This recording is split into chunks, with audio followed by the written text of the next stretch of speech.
Yan, good morning po mga bayan. Welcome po sa ating panibagong update dito po sa South Luzon Expressway Toll Road 4. Ito na po yung circle mga bayan sa likuran natin. Medyo namaos.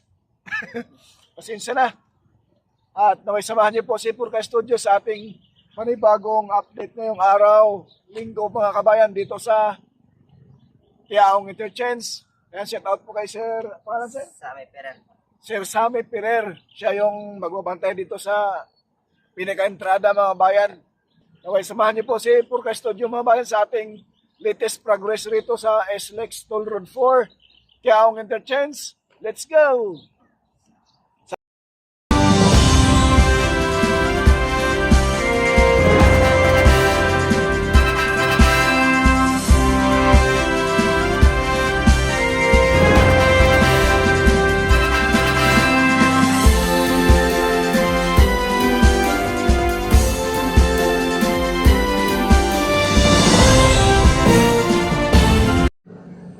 So, ito po mga kabayan yung rotonda bago magpapasok sa mismong toll gate sa Tiaong Interchange mga kabayan. So, ito na lang po ang hindi na simento sa ating harapan mga kabayan na halos isang dipa na lang mga kabayan na yung hindi na simento. So, yung circle tapos na. So, yung kaharap sa ating kamera, yung mga sasakyan na dumadaan, yan na po ay yung sa harap natin ay papunta yan ng San Pablo papuntang Maynila. So itong bandang kaliwa natin papuntang Tiaong proper po yan mga kabayan. Diyan sa unahan andyan na po yung arko ng Laguna at Quezon. At diyan sa unahan na rin po mga kabayan ang gate ng Villa Escudero, yung tourist spot dito sa Tiaong. Ay, ito, pasaway ito. Oh. Titirahin na naman yung drone natin. Pasensya na mga bayan, medyo magalaw to ngayon yung ating video.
Itong mga sasakyan mga bayan sa gawing kanan, yan ay papunta na yan ng Tiaong proper, Lucena, Bicol, Visayas, Mindanao.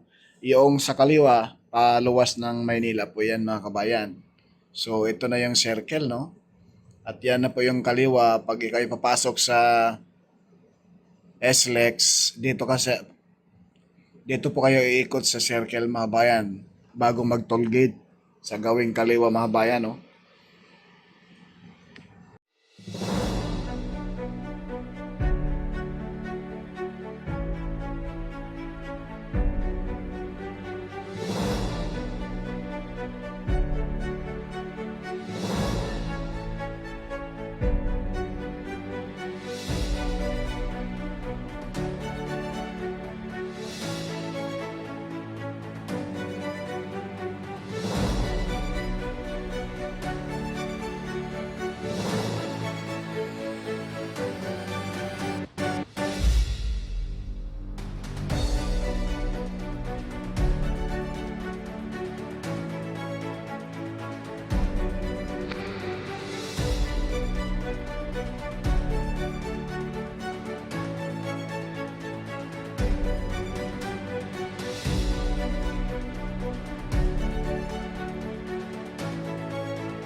So yan na lang po yung kapiranggot mga kabayan, yung hindi nalatagan ng semento, yung sa harapan natin.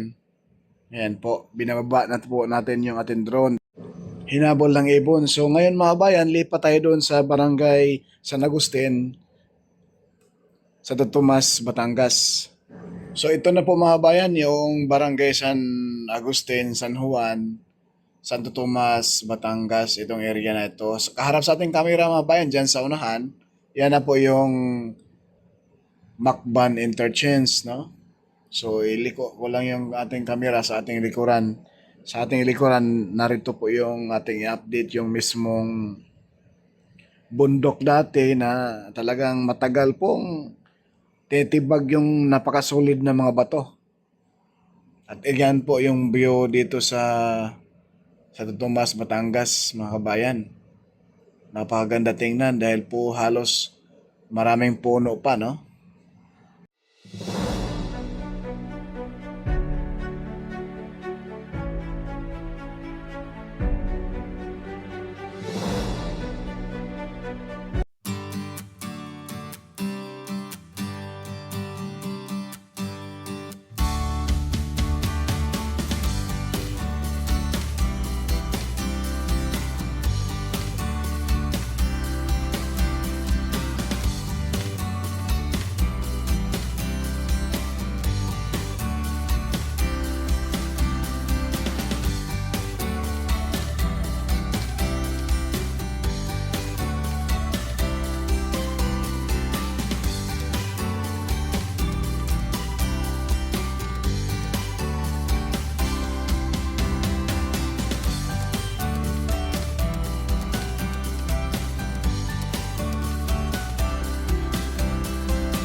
Masilayan natin mga bayan na nilatagan na po ng isang lane, no? Sa pinakagitna yung itong bundok na ito mga bayan. Medyo matas-taas pa rin pero konti lang yung aahunin mo, no? Ayan po. Inumpisahan na ngayon pagsimento mga bayan. May 2 lane na natapos.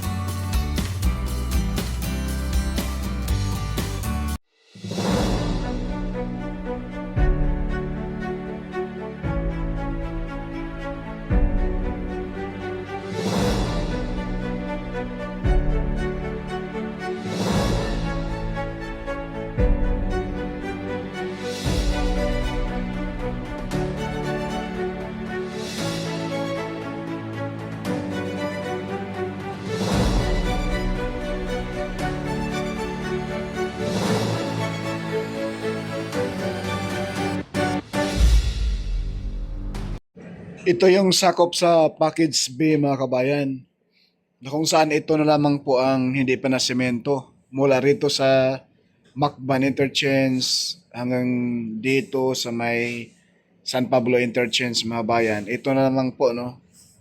Ito at saka yung doon sa Barangay San Juan, Alaminos, Laguna, yung may tulay doon.